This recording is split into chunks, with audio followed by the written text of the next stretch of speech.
Ya, berdoa meminta selain daripada Allah Subhanahu wa taala. Maka tidak salah untuk berdoa bersama dengan agama yang berbeza. Ya. Jadi dalam pemikiran liberal ni tidak salah kita doa bersama dengan agama yang berbeza. Maksudnya ya, kita toleransi. Kita toleransi bila orang Islam berdoa, maka non-Muslim pun akan berdoa mengaminkan doa tersebut. Jadi seolah-olah minta kepada Allah Subhanahu wa taala. Assalamualaikum warahmatullahi wabarakatuh. Alhamdulillahirabbil alamin. Allahumma salli ala sayidina Muhammad wa ala alihi wa sahbihi ajma'in. Subhanaka la ilma lana illa ma 'allamtana innaka antal alimul hakim. Rabbi shrah li sadri wa yassir li amri wahlul 'uqdatam min lisani yafqahu qawli, amma ba'd. Baik, pagi ini kita sambung bicara kita berkenaan dengan fahaman liberal ataupun sebahagian daripada pemikiran liberal yang kita dapati bertentangan dengan agama Islam. Kita berhenti kat mana? Berapa? Muka surat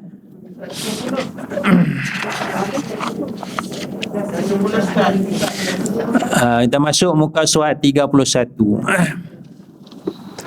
Bagi yang ada buku, kita masuk halaman 31, iaitu salah satu perkara berdoa meminta kepada selain daripada Allah Subhanahu wa taala. Ya, berdoa meminta selain daripada Allah Subhanahu wa taala. Maka tidak salah untuk berdoa bersama dengan agama yang berbeza. Ya. Jadi dalam pemikiran liberal ni tidak salah kita doa bersama dengan agama yang berbeza. Maksudnya ya, kita toleransi bila orang Islam berdoa, maka non-Muslim pun akan berdoa mengaminkan doa tersebut.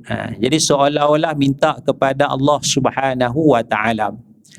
Maka begitulah sebaliknya, bila perayaan agama bukan Islam,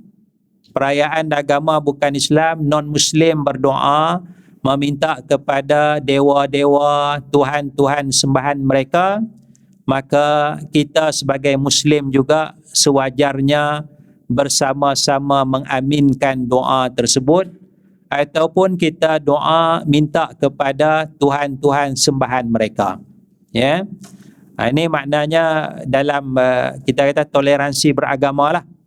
Sebab punca dia agama tu sama saja. Ya, semua agama sama dari sudut kebenaran. Jadi kalau baru ni cuti Taipusam, jadi kita sebagai Muslim, ya, ni dalam liberal, kita sebagai Muslim patut berdoa semoga Taipusam dewa apa? Dewa lah, sebutlah dewa apa? Semoga Dewa Murugan merahmati kamu. Ya. Semoga Dewa Murugan memberikan rezeki yang banyak kepada kamu. Kita Muslim doa macam tu. Ya, kita doa kepada Dewa Murugan, ya. Jadi dalam liberal dia tak ada masalah. Ya, tak ada masalah. Sebab apa? Sebab semua agama adalah sama sahaja, ya, sama dari sudut kebenaran. Jadi ini sesuatu perkara yang tak boleh dilakukan sama sekali oleh orang yang beragama Islam. Kerana apa? Kerana syarat utama berdoa adalah mesti minta kepada Allah Subhanahu wa taala. Ya, syarat utama doa mestilah minta kepada Allah Subhanahu wa taala, ya. Kita tengok dua ayat Quran pada halaman 31, ya. doa ialah ibadah. Syarat utama berdoa ialah berdoa kepada Allah Subhanahu wa taala, bukan berdoa meminta kepada makhluk ataupun sembahan selain daripada Allah Subhanahu wa taala. Itu firman Allah, wa qala rabbukum ud'uni astajib lakum. Dan Tuhanmu berfirman, Allah berfirman, ud'uni, berdoalah kepadaku, yakni kepada Allah, astajib lakum, nescaya aku, yakni Allah mengkabulkan bagi kamu. Jadi asas yang penting sini, Allah menyatakan ud'uni, berdoa minta kepada Allah sahaja, bukan kepada sembahan-sembahan yang lain daripada Allah Subhanahu wa taala. Kemudian ayat yang kedua, wa idza sa'alaka ibadi anni fa inni qarib. Dan apabila hamba-hambaku bertanya tentangku, tentang Allah, jawab fa inni qarib, maka sesungguhnya aku adalah dekat. Allah tu dekat. Ujibu da'watad da'i idza da'an. Aku akan kabulkan doa orang yang berdoa apabila dia berdoa.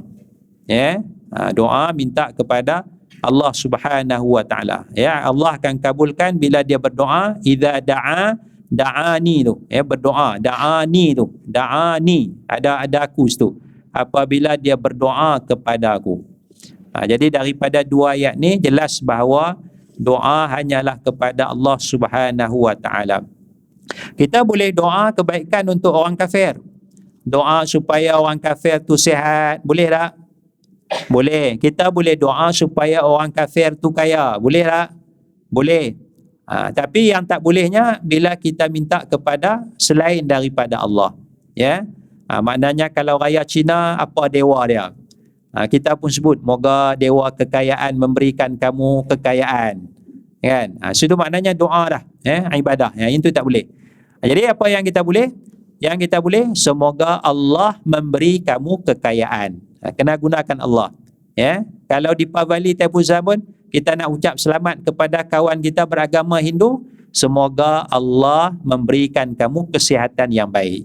Kena gunakan Allah Subhanahu wa taala. Tak boleh guna lain daripada Allah Subhanahu wa taala. Tapi dalam liberal tak, dalam liberal sama kadang-kadang guna Allah, kadang-kadang guna dewa sekian, Tuhan yang lain daripada Allah Subhanahu, sebab semua agama adalah sama. Ini merosakkan akidah, merosakkan akidah. Baik, kita masuk halaman 32.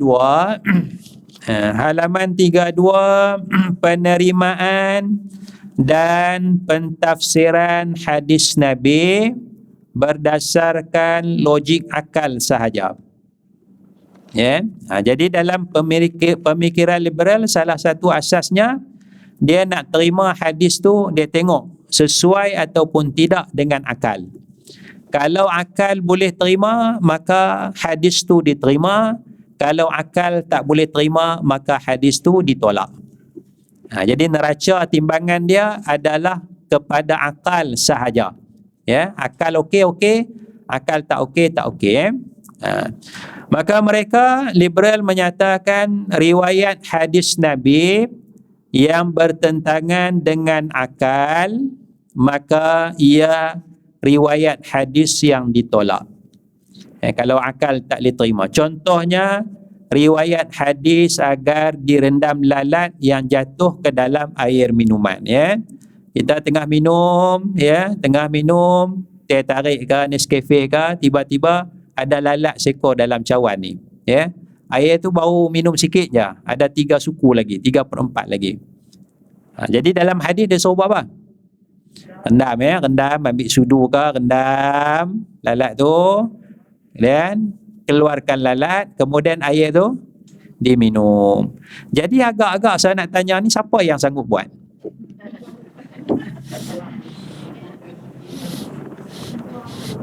Sanggup buat? Tak sanggup lah. Tahu dengar hadis tu? Hadis, idza waqa'a adh-dhubabu fi ina'i ahadikum falyaghmishu. Ya, apabila seekor lalat jatuh dalam bekas minuman kamu, rendamkan lalat tersebut. Kemudian keluarkan. Ya, kemudian minum, air tu boleh minum. Kerana pasal apa Nabi suruh rendam? Kerana pada sebelah sayap lalat ada racun, sebelah sayap lagi ada penawar. Jadi barangkali yang jatuh tu sayap yang ada racun, bila kita rendam dua-dua sayap jadi penawar baliklah. Kalau yang jatuh tu penawar, kita rendam keluar racun pula kan, tak apalah, dia stabil baliklah. Dia stabil balik. Tak kisahlah mana dulu, sebelah sayap mana ada penawar, bila sebelah mana ada racun, bila kita rendam dua-dua ada penawar, ada racun situ. Jadi di sini logik akal kita tak boleh terima. Siapa nak minum? Kita tak akan sanggup minum. Kita tak akan sanggup minum. Ini mana logik akal kita. Jadi hadis tu nak terima kan nak tolak? Sebagai seorang yang beriman, kita tak sanggup minum, tapi insya-Allah lah kita terimalah hadis tu. Kita terimalah hadis tu. Tapi dalam liberal tak. Dalam pemikiran liberal hadis tu tak betul. Logik akalnya kita hadis tu betul, pasal ulama dah kaji dah, hadis tu sahih, kita terima. Cuma tak apalah, air banyak lagi kan. Air banyak lagi kan, tak ada masalah lah. Nabi pun, arahan Nabi minum ni pun tak wajib. Kalau nak minum, minumlah. Tak mau minum, buang je lah. Siram pokok ke apa, buang je lah. Kan bukannya wajib pun. Tapi dalam liberal tak, dia nak mempertikaikan hadis Nabi. Logik akal tak boleh terima hadis macam tu, maka hadis yang sebegitu ditolak. Jadi bagi memelihara hadis, para ulama hadis telah berijtihad. Antara ijtihad tersebut ialah penyusunan ilmu hadis bagi menentukan status terhadap sesuatu riwayat hadis. Jadi ulama-ulama telah kaji, ulama-ulama telah kumpulkan riwayat-riwayat hadis.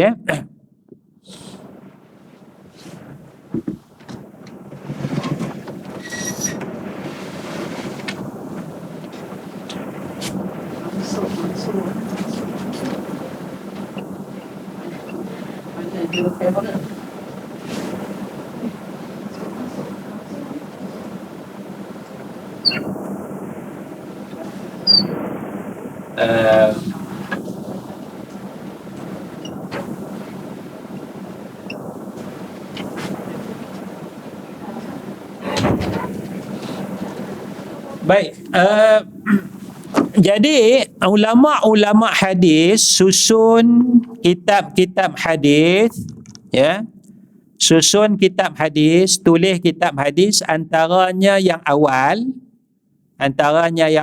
kitabnya masih ada, iaitulah kitab Imam Malik rahimahullahu ta'ala. Nama kitab dia Al-Muwatta. Nama kitab dia Al-Muwatta. Kitab tu masih ada lagi. Jadi Imam Malik ni lebih kurang tahun 100 Hijrah lah. Lebih kurang tahun 100 Hijrah.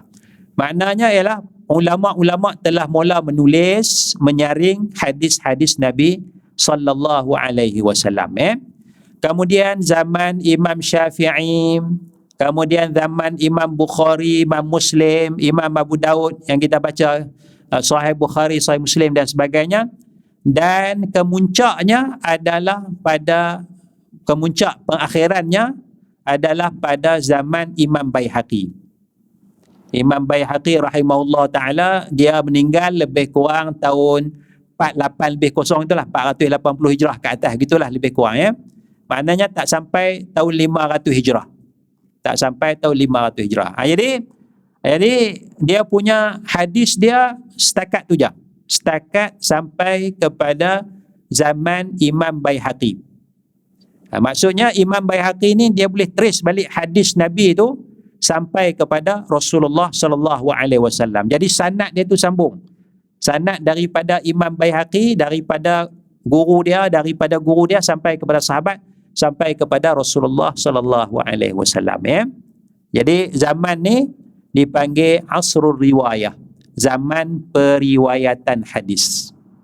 Zaman periwayatan hadis, maknanya hadis-hadis yang asal tu ada dalam kitab ni sampai kepada zaman Imam Baihaqi. Lepas daripada tu tak ada lah.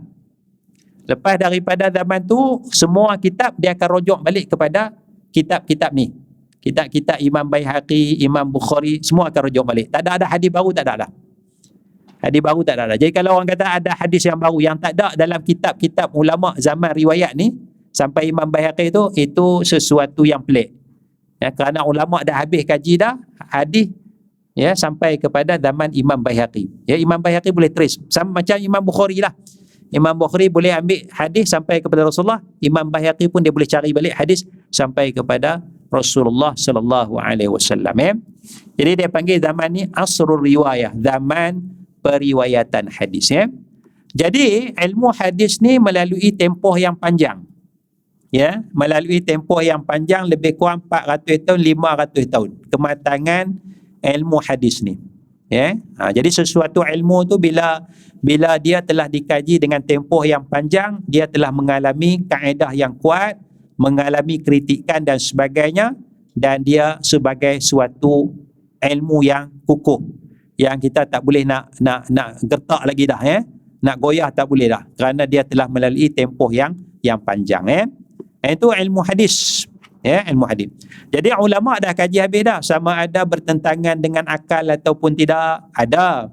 Ya, ada hadis yang ulama tolak, ada juga kerana akal tak boleh terima. Tapi bukan semata-mata kerana akal. Ya. Tapi dalam pemikiran liberal dia semata-mata bergantung kepada akal. Kalau akal tak boleh terima, hadis tu akan ditolak. Ulama dia banyak sudut dia kaji, barulah dia tolak sesuatu dia riwayat daripada hadis tersebut. Jadi oleh itu kritikan dilakukan terhadap periwayatan hadis yang terdapat dalam rantaian hadis. Ilmu yang luas ini dinamakan sebagai ilmu jarh wa ta'dil. Ilmu jarh, cedera dan juga ta'dil, mengadilkan orang ya. Maksudnya ilmu jarh ini dia nak tentukan orang ni hafalan dia okey ke tak okey ke, ingatan dia kuat ke tak kuat ke, orang ni siqah ke tak siqah ke, boleh dipercayai tak boleh dipercayai, maka ulama akan sebut jarh ya. Nak jaga hadis Rasulullah sallallahu alaihi wasallam, ulama akan sebut orang ni tak betul hafalannya, orang ni penipu, orang ni pendusta. Ya, boleh disebut kerana nak jaga agama, nak jaga hadis Rasulullah sallallahu alaihi wasallam. Itu jarh. Manakala ta'dil, nak mengadilkan orang ni alim, orang ni soleh dan sebagainya. Ya. Ini orang yang dalam riwayat hadis tu, ya, dalam sanad riwayat hadis tu, ulama akan sebut orang ni okey ataupun tak okey. Kemudian hadis juga meliputi isi atau matan hadis, kandungan dia, isi. Ada masanya matan hadis bertentangan dengan riwayat hadis yang lain atau bertentangan dengan nas Al-Quran ya. Selain itu ijtihad para ulama juga sampai kepada tahap memahami maksud hadis ya. Selain daripada mengkaji sanad rantaian hadis tu, ulama-ulama juga mengkaji maksud hadis Rasulullah sallallahu alaihi wasallam. Jadi banyaklah kitab-kitab yang mensyarahkan hadis Nabi dari sudut sanad dan juga mensyarahkan isi kandungan hadis Rasulullah sallallahu alaihi wasallam ya. Maka kaedah dia ya, kata Imam Syatibi, tengok pandangan Imam Syatibi itu, al-adillatu syar'iyyatu la tunafi qadayal uquli. Dalil-dalil syarak ya, dalil-dalil syarak ni Quran dan juga hadis Nabi, la tunafi qadayal uqul, tidak bertentangan dengan akal fikiran. Dalil-dalil syarak tidak bertentangan dengan akal fikiran ya. Baik, itu asas dalam agama kita ya. Kalau kita ambil cara liberal menggunakan akal semata-mata, kita tengok beberapa contoh ya. Apabila digunakan kaedah logik akal sahaja, maka banyak riwayat hadis akan ditolak. Contohnya hadis iddah wanita. Iddah wanita berapa hari? 40 hari? 4 bulan 10 hari. 4 bulan 10 hari. Itu kalau suami mati, 4 bulan 10 hari. Salah satu daripada hikmah ya, hikmah kenapa wanita iddah ialah nak mengetahui kosong rahim wanita tu, tidak ada anak. Jadi dia iddah 4 bulan 10 hari.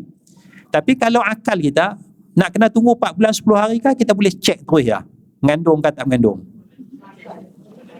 Boleh dah kan? Jadi pasal apa nak kena 4 bulan 10 hari lagi?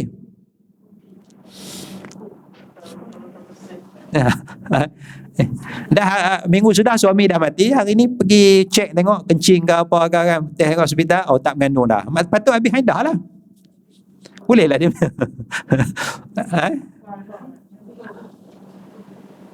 Oh dah ya. Ada? Saya nak tunggu 4 bulan 10 hari kata apa? Dah tengok logik akal ni je. Logik akal. Kenapa nak tunggu 4 bulan 10 hari? Kalau salah satu hikmah dia sebab dia nak tahu wanita tu mengandung ataupun tidak. Kan maknanya tak perlu tunggu 4 bulan 10 hari. Tak boleh check oi. Kalau tak mengandung patut boleh habis haidah, boleh menikah lah. Kan? Minggu sudah suami mati, hari ni pergi check tak mengandung, tak ada apa, mana esok boleh menikah, minggu depan boleh nikah. Pasal apa nak tunggu 4 bulan 10 hari? Nak menghormati kan? Tapi kalau nak menghormati, kenapa suami tak ada iddah?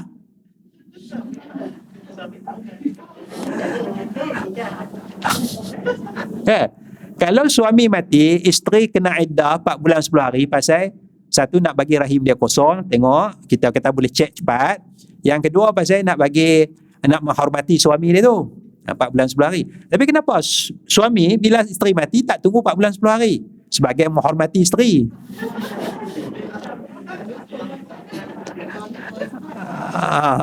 Kan? Dah lah patutnya kena iddah 4 bulan 10 hari ke lah. Akal kita kata akal lah, kita guna akal. Hukum ada hukum ni tak, hukum kita nak main akal tu. Maknanya hukum tu tak logik pada akal liberal tak logik. Itu tak. Okay, boleh faham? Baik, contoh kedua, berdua-duaan antara lelaki dengan wanita ajnabi. Ya, ayalah kita bimbang berlaku zina lah apalah. Tapi kalau tak ada apa-apa profesional kan, duduk sejabat kerja tak habis lagi pukul 7 petang kan, duduk orang nak habiskan kerja sekejap, esok ada apa presentation ke apa, bukan nak buat kerja lain. Nak buat kerja lain pun penat dah, kerja daripada pagi petang nak buat kerja. Perempuan tu pun penat, lelaki tu pun penat dah. Kan, nak buat jahat pun lagi kan. Syaitan tak. Kan? Kan? Jadi patutnya tak haram lah berdua-duaan lelaki perempuan. Bimbang. Bimbang tu pasal tak percaya. Ya. Tak percaya, mana suami tak percaya kepada isteri dia, isteri tak percaya kepada suami dia. Bimbang. Tapi sekarang ni profesional. Kan? Suami profesional, isteri pun profesional. Kan? Apa masalahnya kalau kita nak berdua-duaan?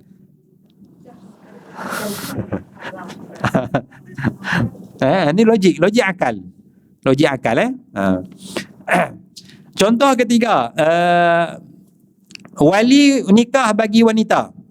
Perempuan bila nak menikah, rukun nikahnya mesti ada wali. Tapi sekarang wanita boleh beli rumah harga 500,000, 1 juta, tak perlu kepada izin wali pun. Dia tak perlu kepada izin wali. Tapi kenapa bila dia nak nikah, mas kahwinnya 5,000 pun kena wali uruskan, sedangkan wanita tu boleh beli rumah 500,000?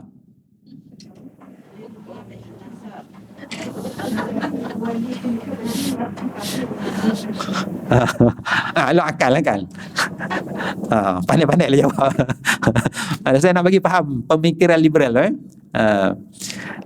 Solat 5 kali. Contoh solat 5 kali sehari. Tujuan dia nak ingat kepada Allah. Kalau kita dah ingat kepada Allah, tak payahlah solat lagi. Aqimis salata li dzikri. Allah Ta'ala sebut, dirikanlah solat untuk ingat kepada Allah. Jadi kita dalam majlis ini dah ingat kepada Allah. Jadi zuhur nanti tak payahlah sembahyang lagi. Tunggulah malam maghrib sikit ke, dah lama sikit kan. Ni dah ingat pada Allah dah. Tadi dah baca Quran tajwid. Ni masalah akidah sikit. Dah ingat dah pada Allah ni. Jadi Zuhur Asar patut tak payahlah. 2 kuliah ganti 2 semayang. Zuhur Asar. Maghrib nanti baru kita semayang pula. Logik akal. Bimbang orang salah faham tengah ceramah ni. Ni kita nak bercara pemikiran liberal ni. Ya. Nak kita takut orang salah faham saya cerita pasal sahabat Nabi jahat begini. Ada satu orang muda dia tanya dia, "Ustaz, pasal apa Ustaz kata sahabat Nabi jahat?" Saya tengok dia. Saya kata, kita tengah bercara ciri ajaran sesat. Salah satu ciri ajaran sesat ialah menghina, kutuk sahabat Nabi. Dia baru datang tu dia dengar kita kata sahabat ni jahat. Jemaah lain kata budak boleh panggil apa budak kan ni kami mengaji lama dengan ustaz tak ada apa pun. Kan baru datang tu terus terjah kata pasal apa tanya dia tak tahu punca dia jadi kita sedang cara pemikiran yang tak betul, iaitu pemikiran liberal jadi dia akan mempertikaikan hadis-hadis kerana bagi dia tidak logik pada akal. Jadi sampailah maknanya tentang pakaian, kenapa nak tutup aurat kenapa nak tutup aurat kalau Arab dulu mungkinlah nafsu orang Arab kuat, perempuan patutlah tutup aurat, undang-undang pun tak ada lagi kan. Tapi sekarang ni orang dah boleh jaga nafsu, undang-undang ada, bukan kata rogol ya. Kalau kacau sikit pun kan, sexual harassment kan kalau boleh WhatsApp kacau-kacau sikit orang boleh buat report dan sebagainya. Jadi perempuan tak payahlah tutup aurat lagi. kan kalau gurau lebih-lebih pun perempuan tu boleh buat report kan, gangguan seksual kan. Jadi tak payahlah tutup aurat. Logik akal. Logik akal jadi sebab tu kita nak kena faham bahawa logik akal tu, akal kita tu perlu dibimbing oleh wahyu. Perlu dibimbing oleh wahyu bukan semata-mata akal. Sebab apa? Sebab kalaulah kita semata-mata bersandarkan akal, perenggan bawah sekali tu muka surat 33, terbukti penerimaan riwayat hadis hanya dengan bersandarkan logik akal akan merosakkan agama. Hal ini dikatakan demikian kerana logik akal manusia tidak sama. Jadi kalau kata logik akal, kita nak pakai logik akal siapa? Semua orang akan berbeza logik akalnya. Akan jadi bercelaru lah. Logik akal tak sama. Saya faham macam lain, orang ni faham macam ni, orang ni faham macam ni kan. Saya faham tak apalah tak tutup aurat, jadi pakai seluar pendek bagi nampak lutut sikit lah. Orang lain kata nak pakai spender saja pun tak apa kan. Logik akal kan tak sama logik akal masing-masing kan. Mari 2 hari sudah saya pergi surau Zuhur ke Asar, ada seorang budak muda tu dia pakai seluar pendek, dia tunggu dekat pintu surau dekat tempat scan tu. Tanya, "Assalamualaikum, siapa tak sembahyang?" Dia kata seluar pendek, dia kata. Lepas tu dia kata kawan pemik kain, dia kata. Alhamdulillah dia sembahyang, alhamdulillah lah. Kita tak kacau lah kan, alhamdulillah sembahyang lepas tu dia masuk lah, ada kain tu dia masuk kawan dia ambil kain kat rumah dia datang ziarah kawan dia kot pakai seluar pendek barang kali. Itulah saya kata saya sebut tak ada kain pelikat, sejadah ada kain pelikat, dia kata tak ada kain pelikat, dia kata kan. Saya nak tegur elok pakai seluar panjang lah, tapi tak apalah, dia sembahyang pun alhamdulillah dah tu. Kan, alhamdulillah lah kan. InsyaAllah Allah bagi dia. Baik, itu logik akal jadi boleh hadamkan sendiri perbincangan tu Kemudian muka surat 34 menolak ijma' para ulama. Menolak ijma' para ulama. Ini liberal lagi Mereka menyatakan bahawa ijma' para ulama adalah satu khayalan. Oleh sebab tidak mungkin umat Islam bersepakat dalam sesuatu perkara. Jadi kesepakatan umat Islam, kesepakatan para ulama tu, ditolak oleh pemikiran liberal. Jadi asas kita asas kita di belakang buku ni, selain daripada Al-Quran, kemudiannya hadis, kita sangat-sangat perlu kepada ijma' para ulama. Kita sangat perlu kepada ijma' para ulama. Sebab apa? Sebab ijma' ijma' ni mana kesepakatan para ulama. Ijma' ulama dia akan kunci sesuatu makna ayat Quran dan sesuatu makna hadis Rasulullah sallallahu alaihi wasallam. Tak boleh ubah dah. Tak boleh ubah dah ijma'. Ayat tu makna dia satu je, tak boleh ubah dah Kalau tak ada ijma', perkara tu terdedah kepada ijtihad. Kalau tak ada ijma', perkara tu terbuka, boleh ijtihad. Boleh ijtihad. Jadi ijma' dia berlaku dalam perkara-perkara dasar agama. Perkara dasar agama akan berlaku ijma' supaya orang tak boleh kacau dah. Misalnya dalam Quran, Allah kata aqimus solat, dirikan solat. Maka ulama berijma', bersepakat solat wajib 5 kali sehari setiap hari. Ijma' ulama, kunci dah. Kalau tak ada ijma', ayat Quran ada, aqimus solat, dirikan solat, maka akan datang pemahaman kata solat 3 kali sehari pun tak apa, sehari sekali pun tak apa, seminggu sekali pun tak apa. Solat yang asalnya kan kita solat. Ataupun solat tu hanya doa je. Kan solat ni pray doa kan. Jadi bila berdoa tu kira semayang dah. Jadi para ulama dah kunci dah. Semayang sehari semalam 5 kali. Semayang tu mula dengan takbiratul ihram, bagi salam, sampai bagi salam. Bukan sekadar doa oh my god, tak ada. Dia mesti menghadap kiblat, rokok, sujud dan sebagainya. Ijma' ulama kunci tu. Tapi kalau benda-benda yang bukan dasar, dia tak ada ijma', itu boleh lah. Misalnya iddah wanita yatarabbasna bi anfusihinna salasata quru. Wanita yang cerai hidup. Yang cerai hidup hendaklah iddah dia tunggu selama 3 quru. 3 kali suci. Dalam mazhab Syafi'i 3 kali suci, dalam mazhab Hanafi 3 kali haid. Tak sama.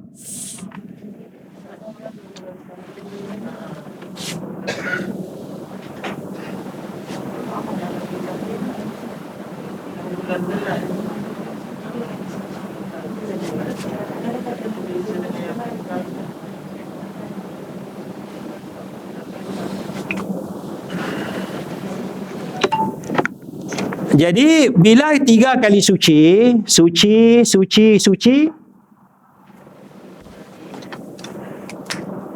sini dah habis iddah dah. Bila 3 kali haid, 1, 2, 3, dia lambat sikit. Pasal dia 3 kali haid. Mazhab Syafi'i 3 kali suci. Jadi bila 3 kali haid, dia lambat sikit. Memang nampak tak beza lah, lebih kurang lah kan. Lambat lah 10 hari, 15 hari tu ya. Tapi perbezaan tu wujud. Maka ulama tidak ijma' apakah makna quru. Ada makna suci, ada makna haid. Tapi dalam bab semayang, puasa Ramadan daripada terbit fajar sampai tenggelam matahari, ijma' para ulama. Jadi kalau orang kata dah puasa ni sekadar puasa 2-3 jam pun tak apa dah, itu sudah bertentangan dengan ijma'. Jadi ijma' tu sangat penting. Jadi dalam liberal dia tolak. Misalnya dalam mentafsirkan, kita tengok sikit bawah tu, perenggan akhir muka surat 34 tu, antara fungsi penting ijma' ialah mengunci makna sesuatu nas Al-Quran dan riwayat hadis. Kunci Dengan ini tiada lagi penyalahgunaan terhadap nas Quran dan riwayat hadis. Orang nak selewengkan maksud ayat Quran tu tak boleh. Contohnya nas Al-Quran menyatakan bahawa Nabi Muhammad sallallahu alaihi wasallam adalah khatam nabiyyin. Khatam ada 2 makna, satu penutup, satu lagi makna cincin. Khatam satu lagi makna cincin. Jadi apakah makna khatam ni? Adakah makna Nabi Muhammad penutup para nabi, ataupun Nabi Muhammad ni cincin para nabi sebagai perhiasan? Ya, cincin tu perhiasan. Nabi Muhammad ni cincin ataupun penutup. Jadi sini khatam dalam nas Al-Quran ini difahami secara ijma' ulama bahawa Nabi Muhammad sallallahu alaihi wasallam ialah nabi dan rasul yang terakhir. Oleh itu tiada lagi nabi atau rasul baru selepas Nabi Muhammad sallallahu alaihi wasallam. Itu ijma' dia kunci dah. Kalau tak ada ijma' tu, akan ada orang mendakwa dia sebagai nabi lagi. Pasal dia kata ayat tu bukan bagi tahu Nabi Muhammad penutup, Nabi Muhammad cincin. Itu ijma' dia kunci makna tu. Tapi ada orang mendakwa jadi nabi. Ada orang dakwa jadi nabi selepas Nabi Muhammad. Zaman Nabi Muhammad pun ada dah. Selepas Nabi Muhammad pun masih ada lagi yang mendakwa jadi nabi, jadi rasul. Makna bertentangan dengan nas Quran yang telah diijma'kan oleh para ulama. Maksud Nabi Muhammad adalah penutup para nabi. Itu pentingnya ijma'. Jadi muka surat 35 selepas perkataan Imam Ibn Katsir tu, tanpa ijma' ini sudah tentu wujud dakwaan adanya nabi baharu dan rasul baharu serta diterima benar oleh umat Islam. Sehubungan itu ijma' ulama berperanan penting dalam perkara dasar agama. Oleh itu ijma' ulama tidak wujud dalam perkara khilaf ulama. Contohnya berlafaz usolli semasa memulakan solat. Boleh tak kita nak usolli, Allah usolli fardal maghribi? Boleh. Ada ulama kata tak boleh? Ya, ada ulama kata tak boleh. Yang kata tak boleh tu bukan ijma', khilaf ulama. Jadi kalau kita kata tak boleh, haramlah kita kata usolli. Tapi kalau kita pilih pandangan ulama kata boleh kata usolli, tak haramlah kata usolli, kata ajalah. Dia jadi macam tu, khilaf tu. Khilaf tu tak ada masalah, boleh toleransi, pilihlah mana-mana pun. Tapi ijma' tak boleh kacau, tak boleh gugat. Sebab ijma' dalam perkara dasar agama. Hanya sebab itu perkara ketiga adalah ijma' para ulama. Itu penting ijma' ulama.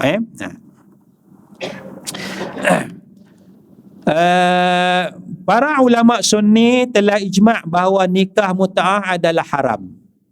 Ijma'. Tanpa ijma' kemungkinan ada segelintir manusia muslim menyatakan bahawa nikah mut'ah adalah halal kerana riwayat hadis bahawa nikah mut'ah tidak pernah riwayat hadis bahawa nikah mut'ah pernah diamalkan. Ada hadis nikah mut'ah diamalkan zaman Nabi benarkan, Nabi tak bagi, Nabi haram, Nabi bagi, Nabi haramkan, kan? Tiba-tiba dia baca hadis, lah sekali dia baca hadis, Nabi benarkan nikah mut'ah. Kan? Kan? Sinilah ijma' ulama dia dah kunci. Nikah mut'ah tu haram. Nikah mut'ah tu haram. Nikah sonok-sonok lah. Bayar duit RM50, RM100 untuk 2 malam, 3 malam. Kan? Sonok-sonok, haram. Mana perempuan tu bila tu habis tu mungkin ada iddah sekali haid ataupun tak ada iddah, boleh menikah dengan lelaki lain pula. Kan? Lelaki pula boleh menikah sampai 100 orang perempuan at one time. Kan? Satu masa 100 orang perempuan dia menikah, kan? Bini orang pun tak apa, nikah mut'ah, bukan nikah lama-lama, nikah sekejap je. Itu ijma' ulama kunci. Kunci makna tak boleh dah nikah mut'ah ni, haram sama sekali. Itu peranan ijma' para ulama. Jadi kalau ada orang pertikaikan ijma' para ulama, tu kita kena jaga-jaga, kena waspada. Kemudian muka surat 36 memperlekehkan para ulama. Memperlekehkan para ulama.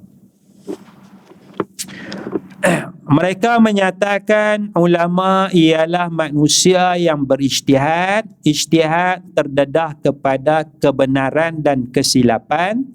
Para ulama juga ada kesilapan. Ulama juga dipengaruhi oleh faktor setempat.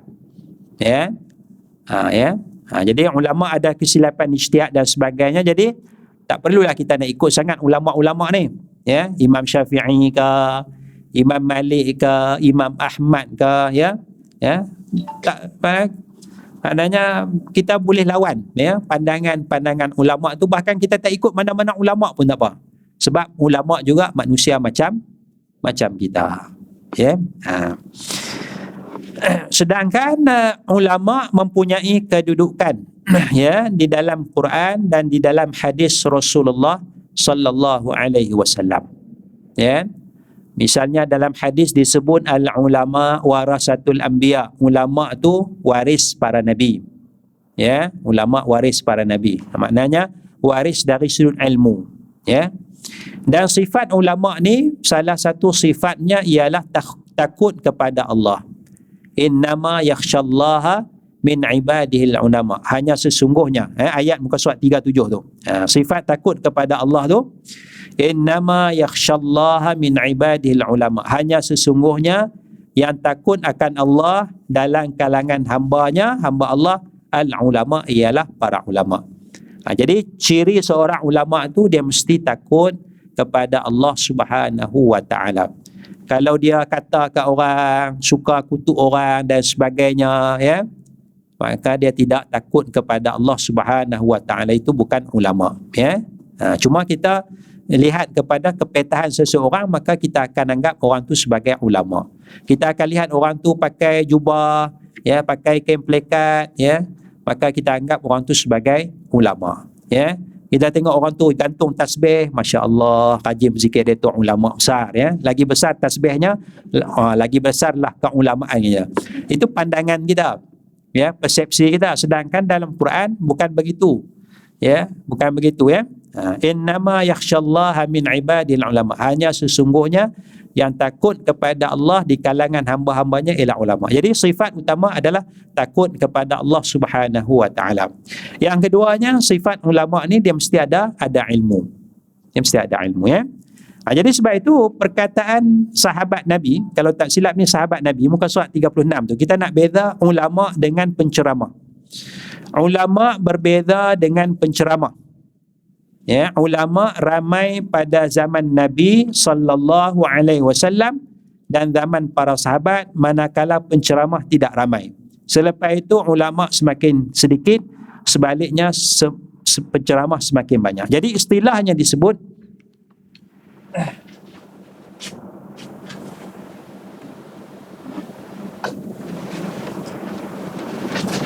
duster, tak ada duster. Tisu tak ada. Tisu ada.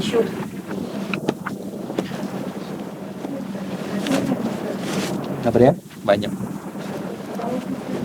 Apa dia jatuh bawah?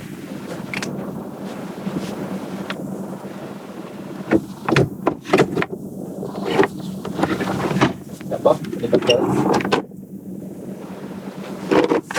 Tak ada.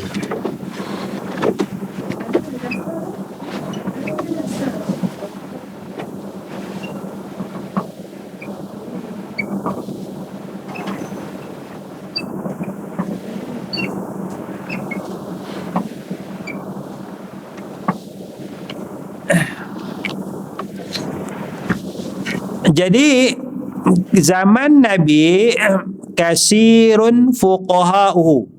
Kasir tu makna banyak, fuqaha tu makna orang alim. Tu zaman Nabi, zaman sahabat, kasirun fuqaha'u. Banyak ulama.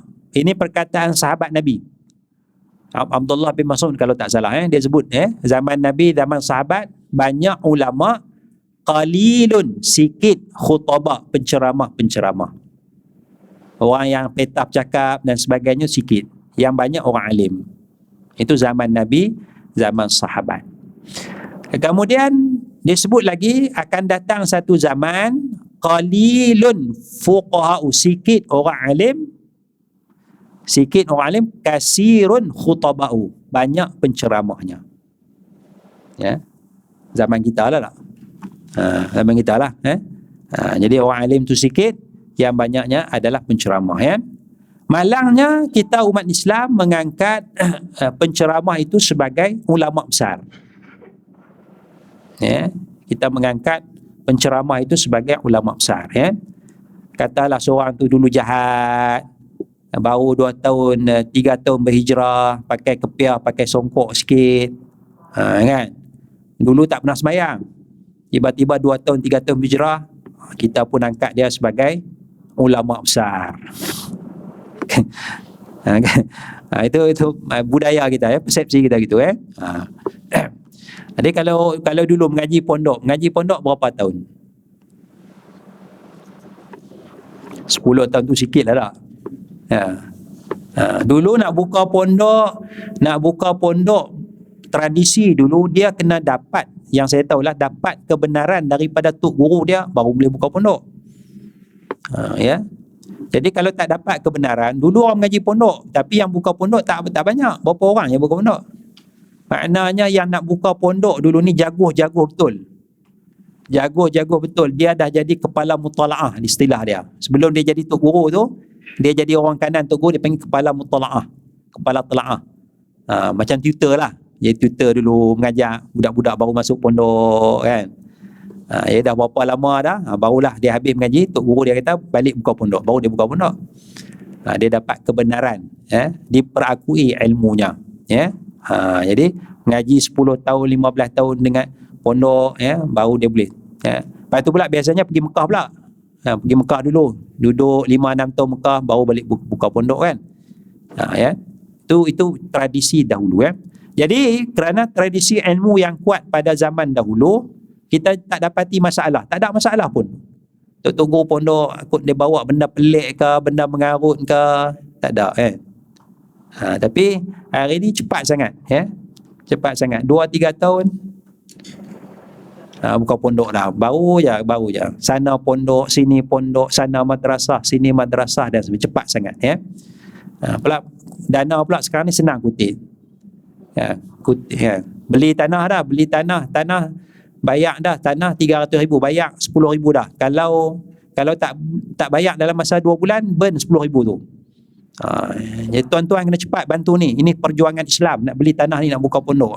Kita pun pakai bantu cepat. Atau yang lain pun buat macam tu juga. Cepat boleh beli tanah 300,000 sekejap je kutip kan. Kita buat macam tu lah. Itu baru beli tanah, bangunan tak buat.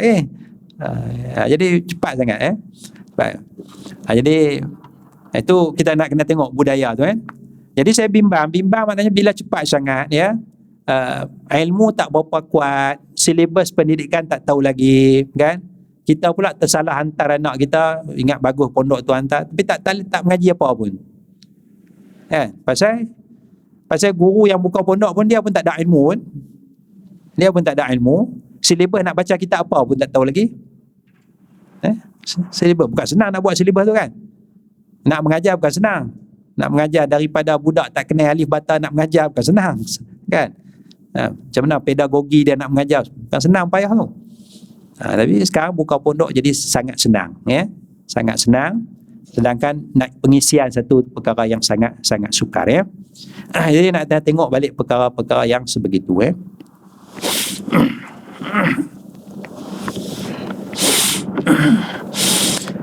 Jadi dalam liberal dia tak kisah, dia tolak je ulama.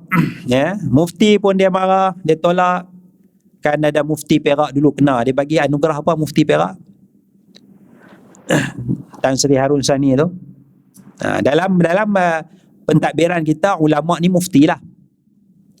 Ulama ni mufti tu kira ulama lah tu dalam pentadbiran. Dalam pentadbiran negara kita.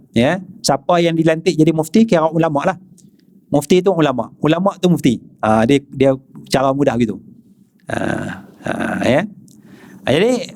Jadi maknanya patutnya kita menghormatilah misalnya Tan Sri Harun Sani yang dah sangat tua tu tapi dia bagi satu anugerah, ada anugerah nak memperlekehkan mufti Perak kan. Tak ada mufti paling lawak lah apa kan. Itu satu yang tak wajar dilakukan kerana memperlekehkan ulama. Itu sifat takut kepada Allah Subhanahu wa taala. Baik, muka surat 38. Saya nak bawa satu contoh. Dengan keadaan takut kepada Allah, ulama tidak akan memberikan pendapat berdasarkan hawa nafsu ataupun kepentingan peribadi. Kerana para ulama yakin bahawa Allah pasti akan menghisab pada hari kiamat. Ya. Contohnya dalam peristiwa rampasan kuasa. Ya. Masa Arab Spring dulu, Arab Spring dulu. Semangat, orang-orang semangat nak menjatuhkan pemimpin yang zalim dan sebagainya. Ya. Ada seorang ulama yang terkena fitnah, iaitu Dr. Ramadan Al-Buti. Ramadan Al-Buti rahimahullahu ta'ala. Ramadan Al-Buti. Beliau tidak bersetuju, ya, rakyat Syria bangun memberontak menjatuhkan kerajaan yang zalim. Pasal apa? Orang tuduh Ramadan Buti ni sebagai tali barut kerajaan. Ya, tali barut kerajaan, tali barut kepada Bashar al-Assad. Waktu orang marah kutuk sangatlah Ramadan Al-Buti itu, sampai dia mati kena bom. Siapa bom kita pun tak tahulah. Mati dalam masjid, masa dia bagi ceramah, mati kena bom. Cucu dia pun mati sekali masa tu. Ya. Orang tuduh dia. Ramai ulama yang muda-muda lah, yang ulama-ulama muda semangat tu tak setuju dengan ulama tu Ramadan Al-Buti ni. Sebab rapat dengan Bashar Assad, zalim, Tapi apa berlaku kepada Syria? Huru hara. Dulu Syria aman sangat. Aman, seronok, kita pergi mengaji sana seronok dan sebagainya. Walaupun kerajaan dia zalim, tapi aman, makanan mewah dan sebagainya. Sekarang, jadi dia tak bagi lawan tu bukan kerana menyokong kezaliman, bukan. Ni dia bimbang ni lah, perang saudara ni. Dah 10 tahun dah, kan. Pelarian Syria tu, makanan tak cukup, pakaian tak cukup dan sebagainya. Ya. Baiklah pemimpin tu zalim, tapi kita aman, hidup, boleh cari makan, rezeki, mengaji dan sebagainya. Ya. Dia tengok maslahah tu. Tapi orang tak nampak. Libya apa berlaku? Ya, masa Muammar Gaddafi aman, elok, mewah, kaya. Sekarang huru hara. Yalah, Muammar Gaddafi kita kata zalim lah, tapi ulama tak bagi lawan, betul apa? Bimbang yang berlaku sekarang ni lah. Ya. Dia bukan ada kepentingan apa, dia pun tua dah, nak mati dah, kan? Bukan ada kepentingan dunia dah. Ya. Jadi sebab itu ulama daripada dulu tak bagi dah. Kata Imam Nawawi, wa qad ajma'al fuqaha ala tahrimil khuruji 'ala al-a'immati wa in kanu fasaqatan zalamah. Dan para ulama telah ijma', dalam kitab Syarah Sahih Muslim, para ulama telah ijma' bahawa haram memberontak secara bersenjata melawan pemerintah walaupun pemerintah tu fasik dan zalim. Haram. Pasal apa? Pasal akan berlaku perang saudara, huru hara. Kalau tak memberontak tak apa, ubah kerajaan cara elok tak apa. Tapi bila memberontakkan senjata, dia akan bawa pada pertumpahan darah yang panjang, ya. Jadi nak jaga itulah, maka ulama mengharamkan pemberontakan bersenjata, ya.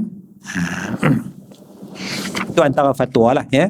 Fatwa yang kita nampak ulama tu tak betul, tapi sebenarnya ada mudarat yang lebih besar daripada perkara tersebut, jadi sebab tu kita nak kena menghormati balik para ulama. Cuma masalah kita sekarang ni, siapakah ulama itu?